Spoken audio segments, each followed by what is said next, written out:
मुहाना थाना इलाके में बजरी के वाहनों से फर्जी पुलिसकर्मी बनकर उगाही करने वाला नेता नटवर लाल करोड़पति है।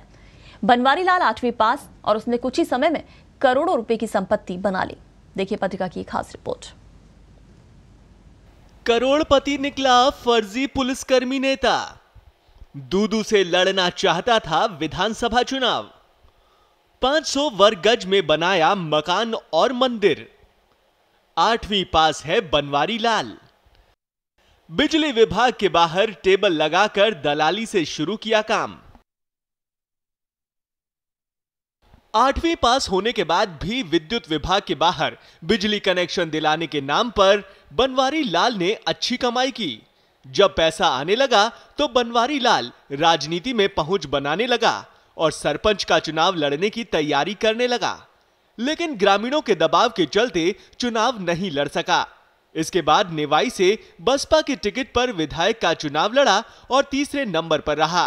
रीको द्वारा जमीन अधिग्रहण करने के बाद उसने दूदू के कचारिया गांव में करीब 10 बीघा जमीन ले ली।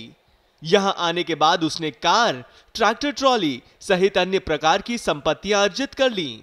उसने यहां पर करीब 500 वर्ग गज में एक शानदार मकान और पूजा के लिए मंदिर भी बना लिया।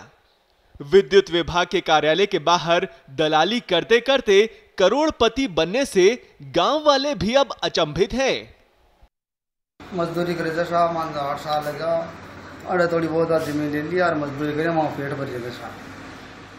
बच्चे क्या करते हैं आपके बनवारी एरिया? बच्चे भी मजदूरी करे थे, तो एक बच्चे पावर हाउस में बैठे थे, वो मजदूरी करे थे।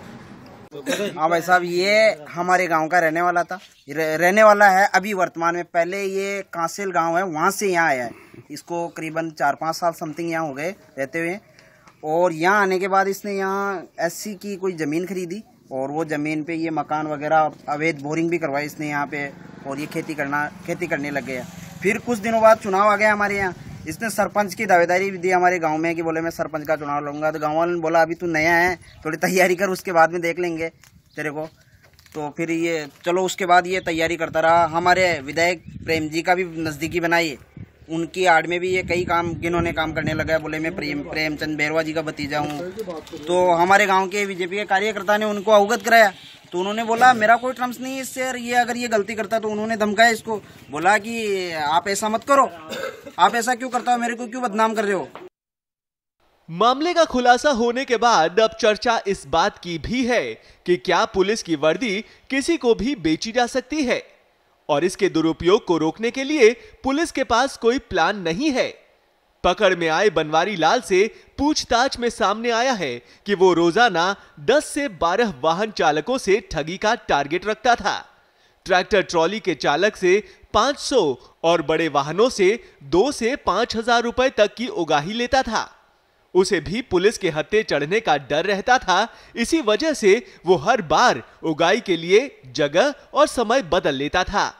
बनवारी लाल ने जब पहली बार वाहन चालक से उगाही की तो उसे कोई परेशानी नहीं हुई और उसे ये काम आसान लगने लगा। इसके बाद उसकी उगाही का सिलसिला चलता रहा।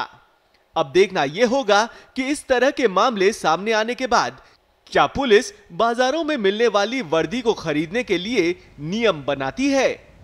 ब्यूरो रिपोर्ट, पत्रिका टीवी।